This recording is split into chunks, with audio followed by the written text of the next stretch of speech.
I'll say good morning, good afternoon, everybody. Good afternoon.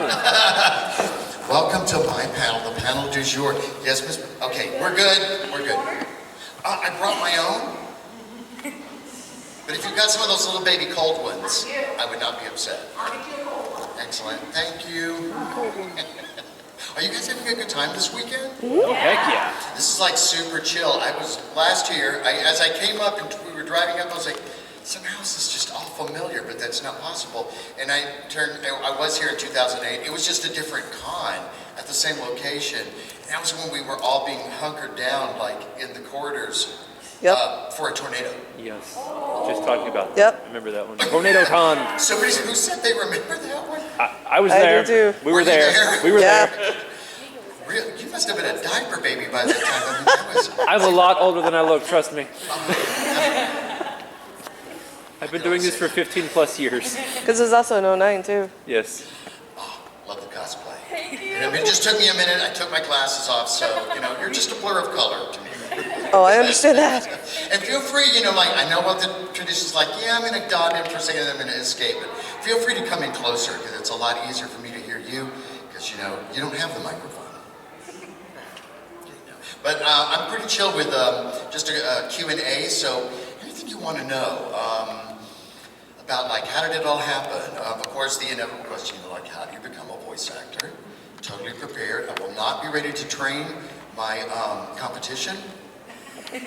But, you can share little tips of the trade and stuff like that. So, just as a refresher, a little kind of verbal resume, if you will. So I started with Dragon Ball Z. I started back in the very beginning of Funimation when it was just one property and none of us knew how to spell anime. I think we were still calling it Japanime at that time. There was no QuickTime video. It was all reel to reel, paper scripts. Everything is digitized now. Just in just 2 decades, what a technological evolution. And then, of course, something that has become endeared. People bringing their children saying, you were my childhood, and now here's my child. It's mind-blowing. So, Dragon Ball Z, Dr. Gero, Mercenary Tao, Supreme Kai, Elder Kai, Kibito Kai, Janemba in there, and then just myriad other characters. And then Yu Yu Hakusho, second property. Yes. George Saltame, who turns out is the narrator, and Chew, the Australian fighter, and then all the way to Fruits Basket, where we learned what anime could really be beyond all of the fighting, Hattori Soma. And then, of course, My Hero Academia, Mr. Compress, there's so many, I'm your dad. But then tell me, why are you? What do you want to know about me, about this life, about what else is up? I can tell you that with COVID, maybe you've heard it from some other actors. It's like, thank goodness for streaming, because and everybody just appreciating the work, because it took all but a couple of weeks for Funimation to get all these actor kits out, so that everybody had the exact same equipment at the same time, and it was all learning it together, as hard as that was, so that we could actually keep things going, because everything else just tanked. Don't know about y'all, but for us Texas gig workers, this was salvation. So thank you for being, thank you for paying my bills. Yes? How did you get your start at Funimation? All right, I got my start at Funimation. I was doing, I'm a stage actor, I'm a Dallas actor. Those who don't know, Texas is a state to be from, or used to be, because lots of people, lots of actors, especially from Southern California, are moving back into the state. So our competition base has just grown. If you're in Texas and you're studying theater in school, you tend to go to Dallas. Dallas is where there is stage, and if that's what you want to do. If you want to go film, you gravitate toward Austin. It's just kind of the way it's developed and kind of is still going. Of course, we have Crunchyroll in Texas, and it's a reason to stay, more so now than it had been. But I was doing a stage play, got a review. That reviewer said, hey, there's this thing called, thank you so much, I'm so parched.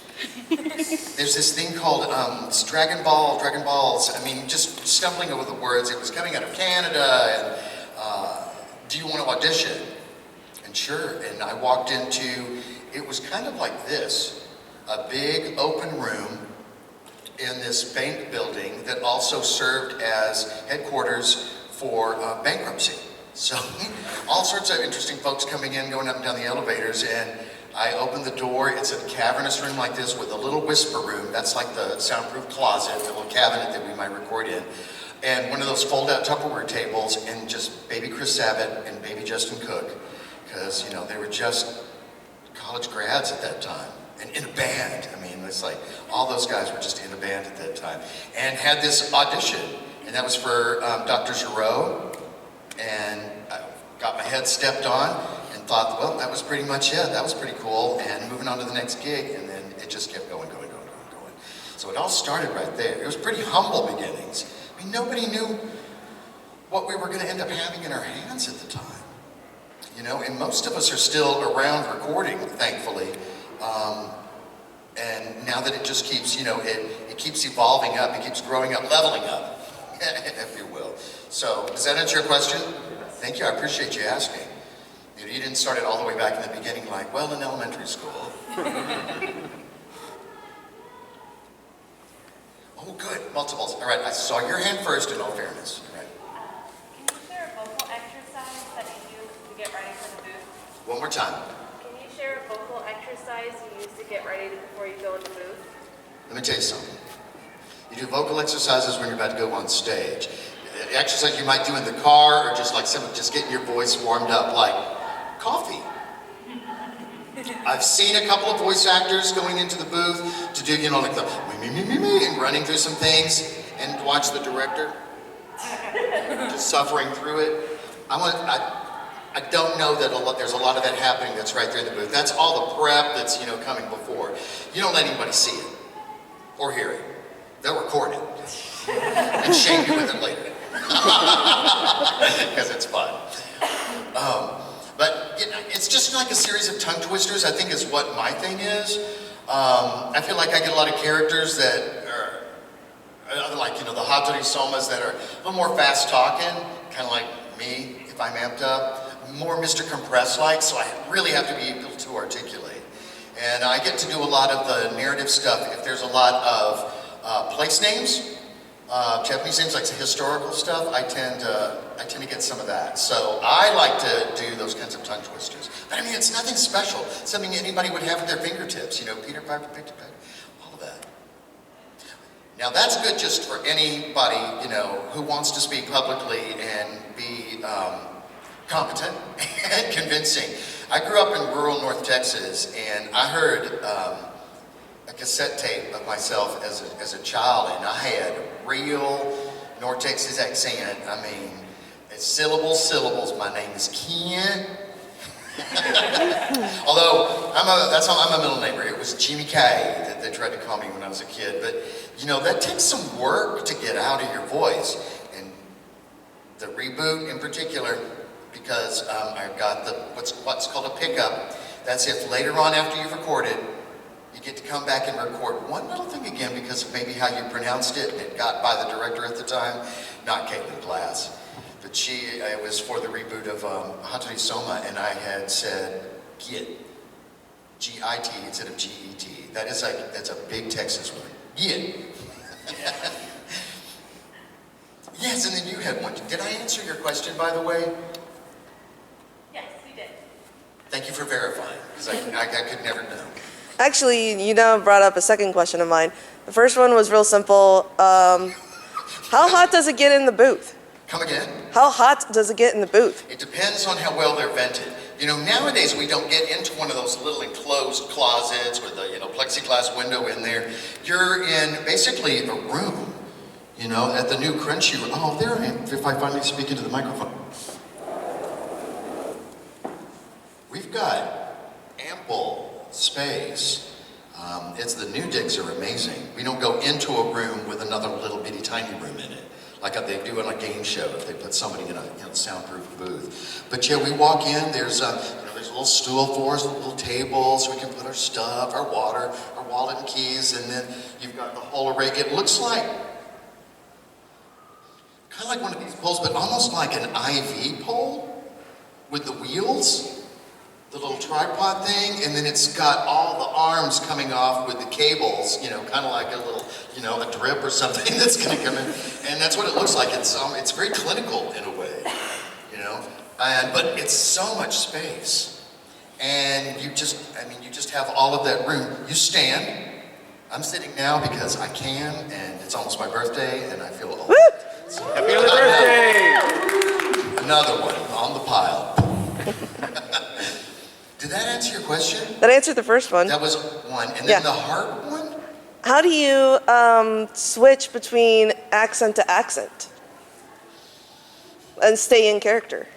Well, do you mean like how do you switch maybe character to character? Well, like you were just talking about the fact that you had a northern Texan accent at one point. Yeah, and I can kind of And then, slide back into right, and you slide back into it, and then Especially with sometimes, family. yeah, and sometimes it just sticks there, and then you have to get yourself out of it. How do you switch between the two? You know, I studied. Some people have a knack for it. You know, some people have an ear for dialects, for accents. I was pretty good at that in college. I just had a facility for it. But I have a hearing disability. I have very loud tinnitus. I am deaf to silence. I've never experienced it. It's always speaker feedback, all the time. So that's a little bit of a deficit because it is hard to hear what yourself is doing. So I feel like for me, like in Dragon Ball Z, it's like all of those characters and they all have to be different. But I didn't have to record them at the same time, so I had the benefit of being able to create something. Now it does get hard because after a certain amount of time, it's almost like, well, how do I do this without completely recycling this voice, if that makes sense? So I mean, you know, there is some kind of a limit. Not to say that I'm limited at all. I feel like I've just been really fortunate to stretch that way. Wow, that's a really good question. It's like, I feel like I can get it wrong if I answer. Do me the favor, phrase it again, just let me hear it. I want to make sure I'm answering right. So, as an example, I can kind of do a British accent, and sometimes I'll get stuck there for like an hour or So you really two. are talking about actual dialects. Okay, now Right. I know, because I'm recording like Supreme Kai Elder Kai, I talk to myself, I record one, and I go back and I listen to myself do it, and I play off myself doing the other. Now, when I was doing like Chew, you know, I was just doing like isolated Chew, so there's not a problem of confusion. I've never done multiple dialects. I'm like going in and out, it can't just be me. I mean, it's almost, I was like, I could just keep doing this. Is it? It is me? Think of Bob in his magnetic field. Right. Appreciate it.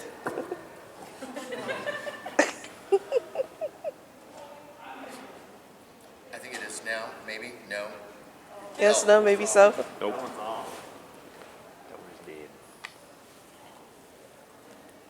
There was a light. Is this up? Ladies and gentlemen. No? Satyrs come to the drum out of Babylon. Okay,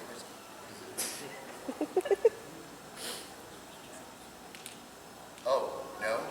That's just the sound of speaker. Oh, well, you can hear me though, for real? Yeah. Okay, I was going to say, if I can hear you. All right. fine. Did I kind of get there, sort of? Yeah. That's a booger of a question. I don't have that challenge, I guess is what I want to say. But it sounds like you get... Sometimes, like, I'll just get into a British accent and it'll just stay there, or it'll be an Irish accent or something for like a few hours. And then if I just stop and then pause for a couple of minutes, then I get back into my normal voice. So I didn't know if there was maybe a That switch. sounds like you're having fun. He can tell you. Sometimes I'll just go full British and then he's like, oh Out of crap. nowhere. Oh, okay. It sounded like I was dribbling that one. Testing, Well, success. Keep going. But yeah, no, I will just go into that British accent. It'll just stay there, and I'm like, I don't know if it's a parrot thing where I just That's hear what I was it. going to say. Are you like And- one of those people that's like, I'm highly mimical, you know, and stuff like that? Because that is, you know, that's true. Some people, you have an ear, and it's just this impulse to go for it. I had that in college, and it made me very successful, you know, just getting that, and also transposing. You know, there's actually a phonetic alphabet that you can use as a tool to teach yourself how to pronounce things. So, you know, you write things phonetically so that it just makes more sense to your, you can get used to it with your ear. Okay. You can also transcribe. You can listen to it and actually write out what people are actually saying. So that's kind of a neat tool for like finding dialect. I used to teach it. Okay, well, thank you. It's very nerdy. Sounds like my alley. It's all good. It's all good. All of ours, let's face it. We're all Yeah, nerds somebody, here. I thought I saw maybe that was just a Mimikyu ear, not a hand. So Dr. Stone. I want to clap it. Thank you, Oshawott. I saw that back there. Okay. So, any questions for Dad? Oh my God, I can't think of any. 'Cause But I can tell you that recording that, it isn't often that you can feel some emotion, all right? That one, the whole father, son, and the distance of not only, geographical distance, but time, that tore me apart. I come home and said, Cliff, give me a moment. Ah, it just got to me. So many times. One more time. You have made me cry so many times because of Byakuya. I'm trying to understand your words. I could see the jaw flaps. Okay, You made him cry. You make me cry constantly because of Byakuya. I just have to let you know that. You're welcome. It's a good sad cry. I hope it was cathartic for you. Yeah, it's so Because it was for me, and and it's that way. Ooh, that's such a feeling. Because my son lives in California, so there was all that COVID distance. I mean, it's like, just all that stuff wells up. But that's good. That's good fodder for acting too. Yes. For developing character. I saw a lot of heads. Sir. Remember playing... All right, I'm going to stop you right now. I can hear a sound. Okay. You remember Incinerator Clayton from Borderlands 2? Thank you for inciting an actual video game in an anime convention. Yes. those recordings of Incinerator Clayton's backstory on the Firehawk and all that. I was playing that for her last night. Screaming. The sheer pain. The taste of your own blood. Well, he was a bit of a psychopath, so yeah. All I can hear is that character when I hear you talk. When you're getting worked up talking, all I can hear is him. Wow, because most Yeah. people hear Supreme Kai. Well, Someone soft and Dragon gentle. Ball Z fan as well, but Borderlands 2 is But probably the character, the work starts from yourself, whatever you've got. So, it's all like some kind of outgrowth of me. It's like me that I am at. Well, like Mr. Compress, he's perfect for a guy like me, stage actor. He's so dramatic. He's such an extra way that I would never be. So it's still how I would be if I were like that. So if that makes any kind of sense at all. But thank you for that. I appreciate that. I'm going to let him take care of referencing that for you if you do not understand what the character is talking about. I've never played Borderlands 2. It's a great game and a great story. Well, and what I love about, Gearbox, also right there in the Metroplex, we're so grateful to have that. But that, recently, did anybody play Tiny Tina's Wonderlands? Oh, okay. I'm working with an artist in Saudi Arabia, and she's doing this, I think it's a beautiful Bones 3 wood, that's coming out. I'm super proud of that character, yes. We all were very proud of that game. I mean, that was COVID built. Yeah. We did that during all of that mess. I recorded that in my home. Never again. Did I answer? Yeah. Relatively well? Okay. Favorite anime dad you've played? Oh my gosh, because there have been so many. Okay, dare I say father? No. Okay. I really love the one, it's coming to mind right now because I'm about to begin recording season 2, but it's Uzuki-chan Wants to Hang Out. And a character that I love so much, he doesn't even have a name yet as far as I know. But I feel like that one in particular. I love the vibe of that show. I love the interaction that we got to have with some of the promotional material that Colleen Klinkenbeard built up, where we were doing some online reality kind of game show with each other. Love that kind of stuff, that kind of rapport. That was great. Thank you for asking that. Is that a satisfactory answer? Extremely. Was there someone you were hoping I was going to say? No. That was a good choice. Okay. You're really funny in this. And I was almost going to say Hattori Soma. Of course, he's not a dad, but when I first recorded it, my son recorded on that too, when he was 12 years old. So it was really special. Yes. Sorry, I'm going to be asking you Don't be sorry. a lot of acting questions. You're keeping the room running. Speaking of emotional scenes, or even just putting emotional into your voice or into the acting, how are you able to pull it into a character or into a scene that may not have an emotional attachment to it? So like you're Yeah. not emotionally invested. Well, there's an acting technique called substitution. Okay. You know, and it's all based on sense memory. You know, it's just something that we can all do. It's just putting a name to a process maybe that we just don't really have a word for. So, you know, with sense memory, you're thinking about, or substitution, something that actually did happen to you that could be relatable. Okay. I mean, the best thing that you can do. You know, you don't want to like, I think there's a story about actor Nicolas Cage, like, getting ready for the movie Birdie by having his teeth actually extracted, you know, without, like, try acting. Maybe just try acting. But that is a good question. That's totally legitimate. I mean, something that to me is just like, that's kind of an obvious, you know, it's demystifying for folks who, you know, think of it that way. And it is work. It's like, even agents can like, you guys, you're just talking. I mean, there's nothing to just, burn. Yeah. So you've had one day at the concert you've gone through so far. What's your favorite thing that's happened so far? Man, that's a hard one because I have multiple answers. There's what's happening at the con, and there's what's happening after the con, We like multiple which is answers. vaulted. Because you know, we actors, we don't get to interact very much. Chris George, you know, when he came on, he was a sound engineer who became a director, who became an actor, who's still a director. So he's done a lot of things over there. He's kind of saturated himself in everything that you could do besides administration. So to have this kind of personal time, I mean, it was just amazing. It's like, I get to talk with a guy who's also a dad, you know, and the kind of stuff we're going through, and how it's going for you, and how it was for me. And the same thing with Lauren. I met her before she was recording, you know, all of these different shows. She emerged from fandom, you know, and found a career, which happens for some. Does that answer it? Enough? Awesome.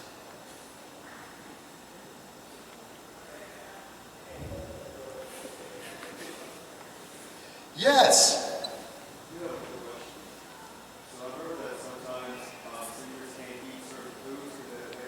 Did you just say seniors? I thought you were saying seniors. I thought you were making a comment. I didn't.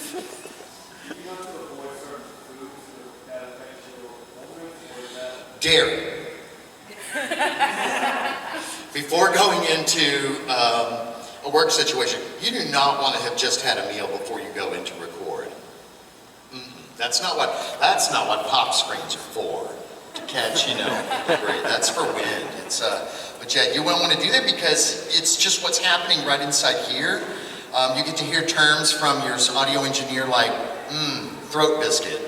Kind of let you know what's going on. You need a big drink of water. That is a good question because the really good mics that they're using, you know, like Chris Abbott's studio, I mean, his stuff is just pristine and super high tech, and that stuff will pick up anything. It will pick up your thoughts. It is so responsive. So it's, yeah, you don't want to have those tummy gurgles because those things, you can hear that too. Like, that's not in the line, Mr. Williams. Now, who are the aspiring actors? Don't lie. Knew it. And all the way back, and mimic you too. Interesting. Unsupervised. Utterly unsupervised. All right, so what secret revealed could you possibly, you know, want to know, other than having an actual audition? I mean, Chris George is right there. You know, if a CD just fell out of a pocket, you know, oh, how did that happen? You know, or just slip a QR code underneath it, you know, for your demo. Hey. There you go. I got one. Things. Yeah, I knew you would. I was relying on it. when you go into audition, is it typically like a scene from the anime you're auditioning for or a project you're auditioning for? Super good question, because I mean, that varies all across the spectrum, like what audition you're gonna have if you're auditioning for like an Orkin commercial, you know, or a Pepsi ad. And then with the anime, what it used to be is we'd come in and there'd be just a binder, and it would have a photo, like a gallery print, you know, at the top, and then about 4 to 6 blocks of dialogue. They are from different parts of the script that might, you know, something might be really soft, something might be really aggressive, and something might be just really challenging, you know, in there. So it just gets the director an idea. And you don't always get to audition. Like for me, there's only a certain number of characters in my age range, you know, for all the competition that I have. But I might still be auditioning for a younger character, but being heard for something else. You do not know what the director really wants. Just like, we are always encouraged to audition, and we all audition. You know, we still have to audition. And I know that for a fact because if I get something, it's like, yeah, I had Chris Sabat audition. I was like, this is good to know. This is good to know. There's no handouts for, you know, really. I went someplace completely different with that one, I'm pretty sure. No, I think I kind of answered it. There's a lot there. I mean, there's such loaded questions. There's so many different ways to answer all of these things and so many different experiences to have. But you do get the luxury of having a picture, you know, so you have a sense. But of course, you know, we also have Google at our fingertips. You can just kind of go look it up and get some idea. What we try not to do is copy what the Japanese did, what the seiyus did, because sometimes their stuff just varies tremendously, you know. When it comes to reactions, if we're doing reactions to games and they actually have written out like a line, ga, ga, ga, ga, ga, ga, ga, you know, and you're not going to really say it that way, even though if the Japanese, you know, voice actor might have done that. So we make those adaptations to fit more our culture. Yeah, and the auditions reflect that. So I mean, you could be doing your age or any other age. We do also what are called season auditions, and that just happened at Crunchyroll, where you have about 10 to 17 little auditions like that you self-record and send in all one big file. But that's for the entire season. And then what they did now, because of course it just became Crunchyroll, that for the fall season that we're already in, they just had like a few little touch-ups, little updates, and you didn't have to reinvent your own audition at all. That is a relief, because there was a while there, it was just like every single game. And the phone games, oh my God, all the characters that show up in phone games, every single one. And it became a thing so that agencies in Dallas were just finally just shutting it down. It's like, we're done with this, you know. The rate of casting versus the number of auditions you're demanding is absurd. So, I mean, it just goes all over the place, but you know, everybody auditions, you have to audition. That is the job, if you're an actor. Your job is to audition. You know, your bonus is the gig. Good on. Thank you. Yeah, totally. So disappointing to learn. But if you can put it together. Favorite part about working on Ace Attorney with Kyle Phillips? I've heard he's told some stuff. The challenging thing about the judge in Ace Attorney was that most of those shows ended with guilty, but it was a one flap. So I remember we'd spent some time trying to find the right pronunciation of guilty to make it to fit just that one little flap that, you know, his mouth made. That was the trick. In the early days, we didn't bother with the flaps as much, but boy, once Colin Klinkenbeard came on board, those flaps had to be perfect. Any funny, zany stories from recording it? Yeah. The thing about it is, like, had I gone under a bus, he would have come right in and taken over the world himself. He took so much pleasure in throwing my own voice back at me, you know, and he sounded just like me. In fact, he even cast himself as my character's brother. That's what I'm sure you know. Because he could do just that old man voice just like I could. That was fun. That's hard to do because it's so much wheeze and wind. It's how you can get it just right where it's just not sounding like this, like I'm, you know, a TV anchor in a hurricane. Yeah. What was the easiest and most challenging roles for you to like get ready to record for? One of the most intimidating was Father. I did not expect to be cast as Father. I had been in the original in just like an episodic character in Mahal, but then to actually get like the consistent, who was also the narrator, once again, a character who's also the narrator in the show. So that felt really good. Especially since John Swayze and I are contemporaries. He's going to be Hohenheim. I think it's only appropriate. But that one in particular. Yes. It's actually not about Dr. Stone. I was actually going to ask. Well, then never mind. Oh, I'm kidding. so there's Lucifer and the Biscuit Hammer. I haven't finished it, but I watched about halfway through it. I just wanted to know, did you like thoroughly enjoy filming that? Because it's hilarious and I laugh almost every episode. Well, I've yet to film it. This for the, I mean, I recorded. Sorry. I didn't mean to trip you up that bad. Thank you. So are you enjoying it? Yes, I love it. Okay, good. That is one of my favorite roles ever. I was so excited to get that one because it wasn't a specific audition. And then I heard how I got cast, and it made me feel so good. It was like Chris George likes this throwing. It's like, no, you need to get Ken Williams to do that. And that felt so good. That felt so good. There comes time, the casting, goes up and down. Sometimes it's like, oh wow, I'm on all these different shows in this one season. Woo, great check. And then there's other times it's just like tumbleweeds. And I mean, I've had actors, calling me like, I don't know what I'm gonna do now. And then it all completely turns around. Michael Tatum. I mean, it's just, there's so many people, Laura Bailey, that, Ty Epworth, that have gone through some emotional moments, worried that they'll never work again. It's over. But that's because, auditioning never stops. I mean, it's like constantly going on a job interview all the time. That's what an audition really is. It's an interview. In fact, some people we don't say audition, it's an interview. You're going on an interview. No expectation so much, from an interview. You totally want the gig. Yes? Mine is Dr. Stone related. So, it is actually Miyafi's birthday today, and I didn't know if you had a favorite line. You know what? At my table, I do have a quote book that I developed, so you can thumb through and I would find one. I don't have one at the top of my head. And I will tell you, when we go in to record, it's not like we were doing a stage play where you're learning and memorizing the lines. All of that is a cold read. It comes and it goes. You don't go back to it, ever. So I mean, unless I have it written on a Post-it for me because somebody wants it on an 8x10, then I mean, it's hard to track. Do you have some ones you want to hear or something? That one was really challenging to work for because I wanted to get Cliff Chapin as a director I really respect, and I really wanted to do a good job for him and not a repeated job. I wanted to give him, a new kind of dad. And he was tough on me in directing that.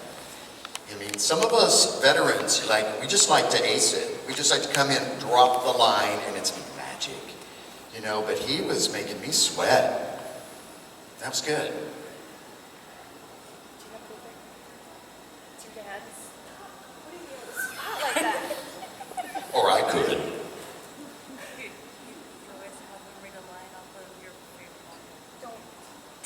No.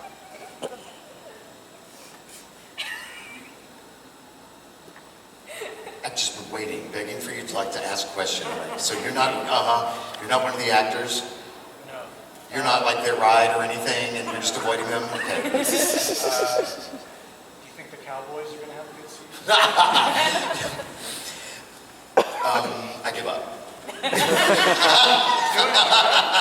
I know, Cowboy. I don't know, there was a time when, we were in Dallas, we were so excited, it's like, yay, Texas! In a good way. And now, I mean, I even heard somebody on the plane just deriding, on Dallasite, a fellow Dallasite, deriding the Cowboys. And it's come to this. Why? Now I know back in Texas, see, my birthday has always coincided in Texas with Texas OU weekend.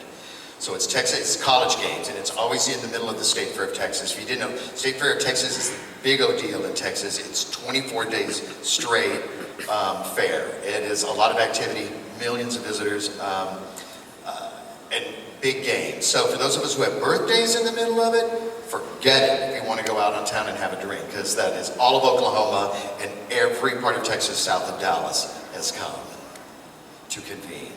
Yes. Are there any series in particular that you would love to either have another season or have another season that have not been? That's funny that you say that, because you know, like at a time of all these different seasons, like season 6 just dropped of, Right. of My Hero Academia. We're beginning to record other seasons of, in fact, for Lucifer and the Biscuit Hammer, we're going right on into season 2.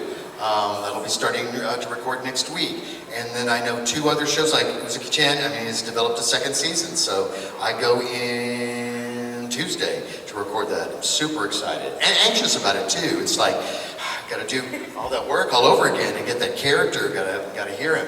But is there any one of that you're in particular like really excited for? That one. Or really want to look for or even a series that you want to have another continuation for? All of them. I mean, you're asking an actor, you know, which role do you want to have? All of them. All I of mean, them. personally, I would love for season 2 of Rachel Bellman to get a dub because that shit is Because who would emotional. know? I mean, top head to toe, who would know? I don't know, but like. And of course, you know, people have said that, especially like Yu Yu Hakusho. It's like, can't you just get? And it's like, of course not. We're just the actors. We're just the talent.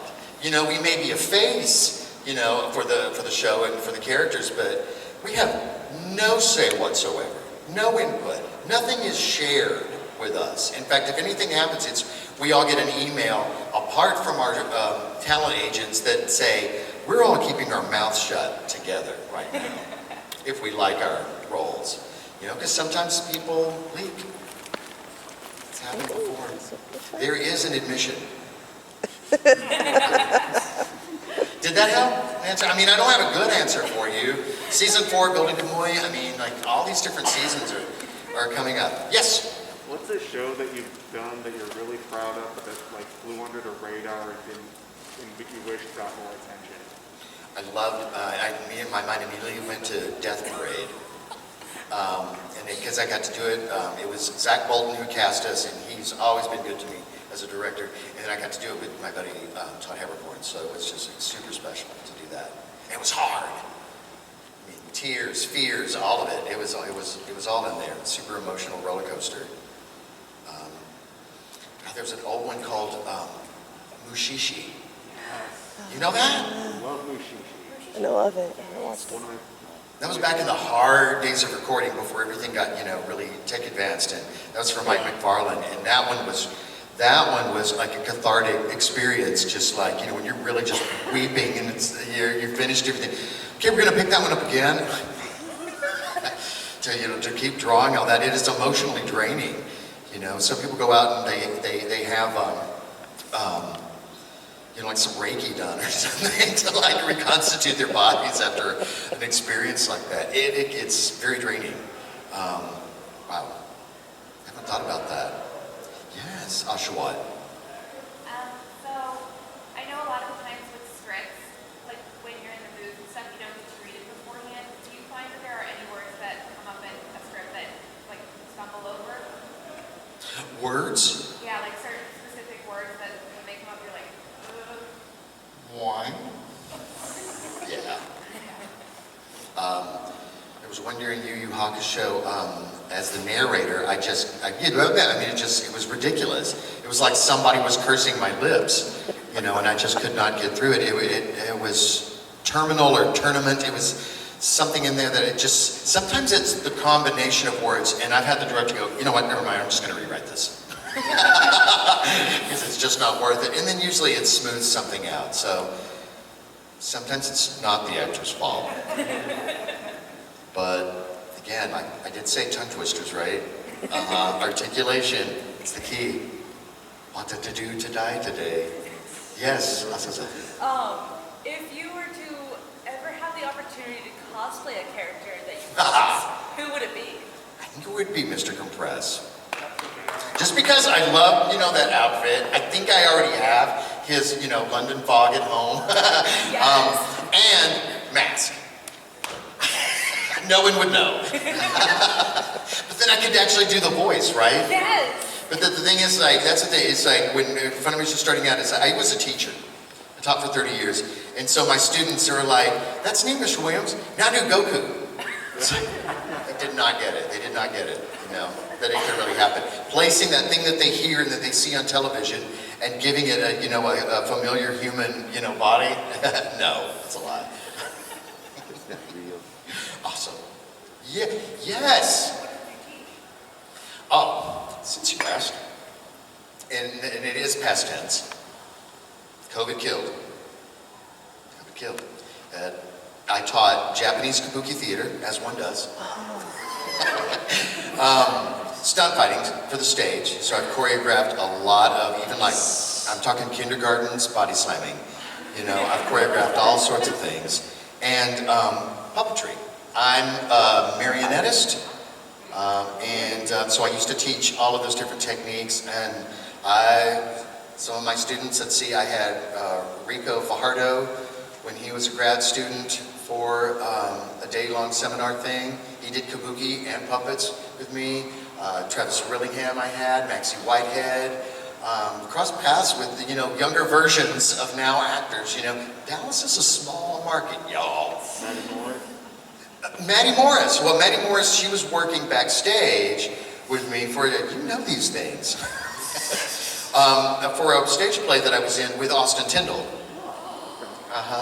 And it was, I was on stage in a play with teenage Laura Bailey when I sent her into audition for Android 18 with Meredith McCoy, who I had just finished directing in Seven Brides for Seven Brothers, as like, you know, high school, you know, professional kind of high school show.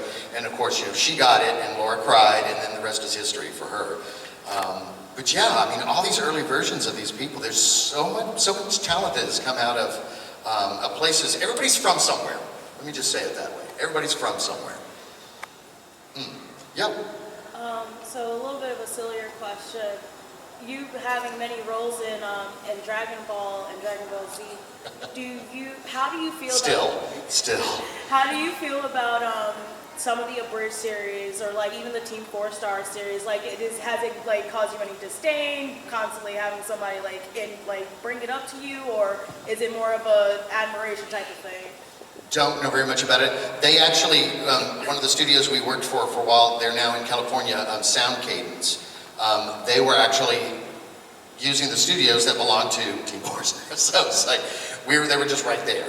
They were down the hall. You know, so we could interact, but they were just so super nice and genuine. I mean, there was no drama. I'm sorry. Well, no, not even drama. I just Have wanted to find see your what Real you thought Housewives of the franchise abridged somewhere else. series itself. Like, do you like it? Do you not like it? Okay, so here's the truth about most anime actors. When you're acting, you are not watching what you were doing. You are not a fan of your own work. You know, it's just, I have never met a voice actor yet who is actually a fan of their own work. Now, I have watched a lot of Yu Yu Hakusho, but that's because my kid is in it. So it's a different reason. But, you know, you just don't need that vanity because you're moving on to something else. So I don't know that I really have that. Good question, fair question. Yes. Actually, this is going to go to what you were talking about earlier about the stage fighting instead of voice acting.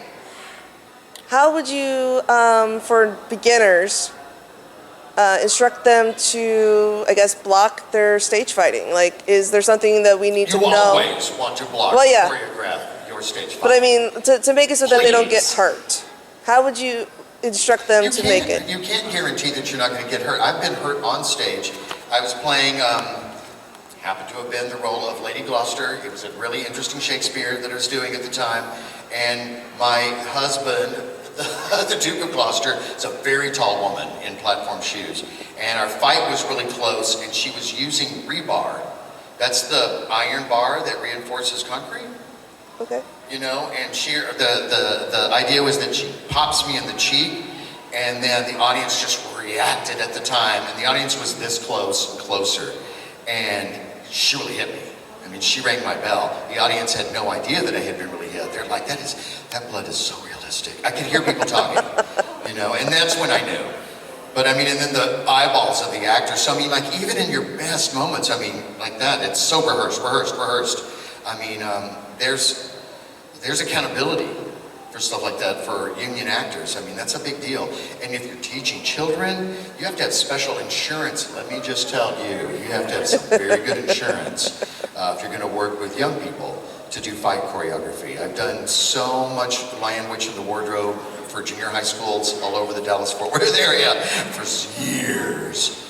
And lots of different Shakespeares, because I do hand-to-hand, but I also I stopped when I was 50. A lot of rapier, dagger, broadsword, all that stuff, which is good. I love the movement theater. Kabuki is almost all movement. And then puppetry the same way. Everything is down the strings. And in our theater that we had in Dallas, it's still like you can see the ghost of it on my banner in there.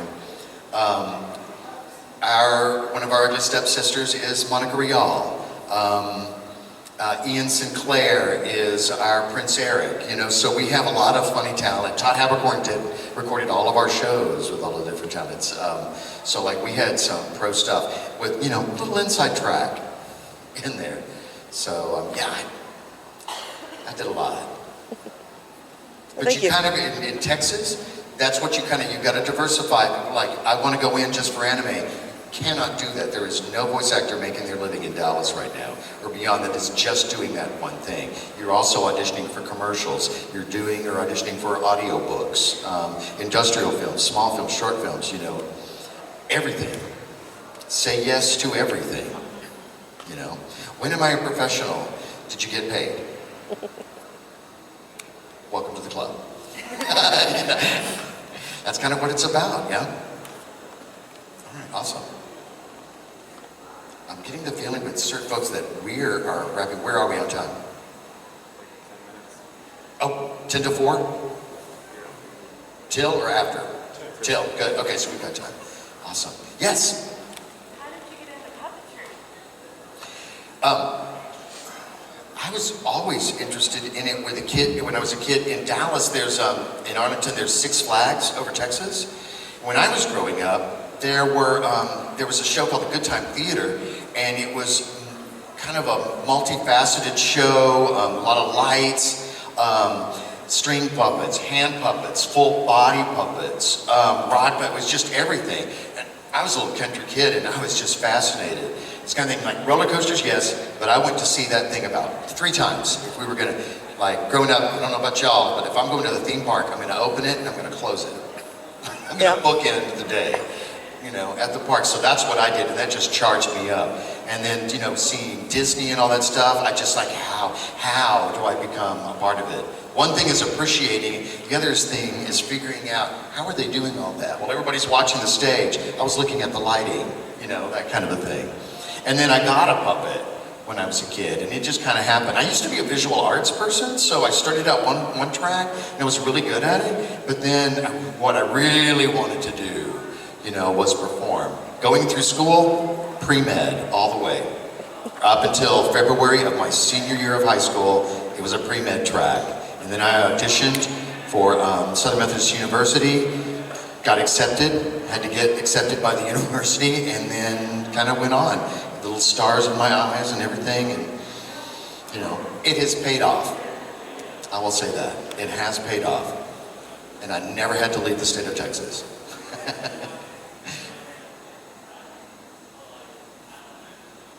I will wrap this up early.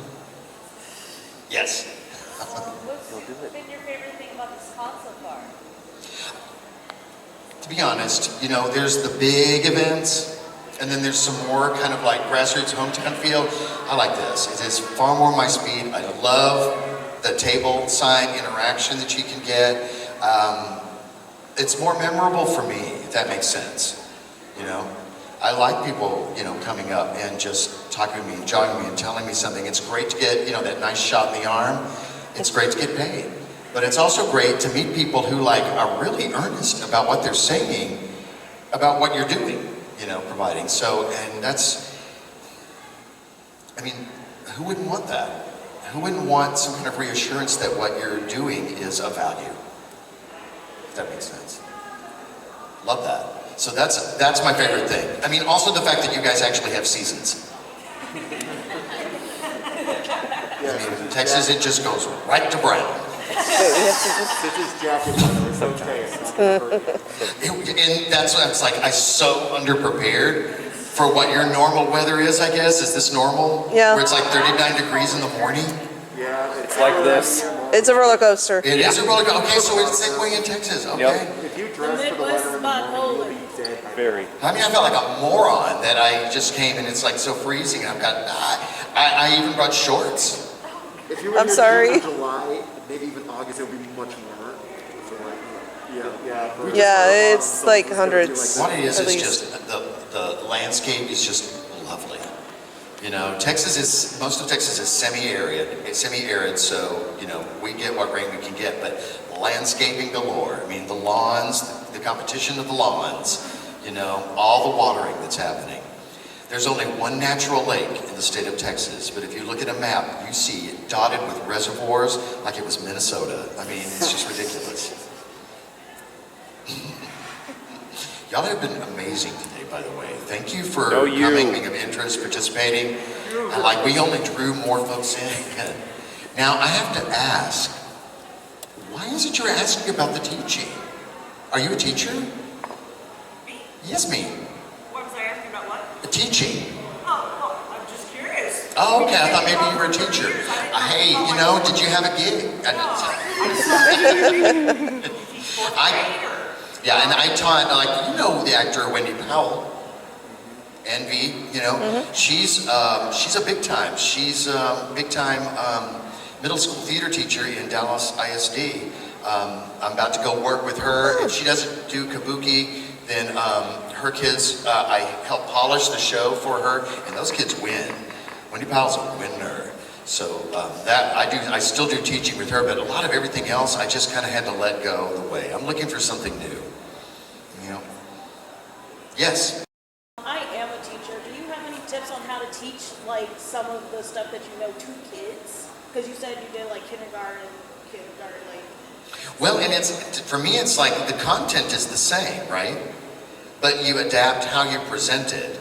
And I'm gonna tell you, I mentioned Rico Fajardo, you know, in college that I had seen earlier.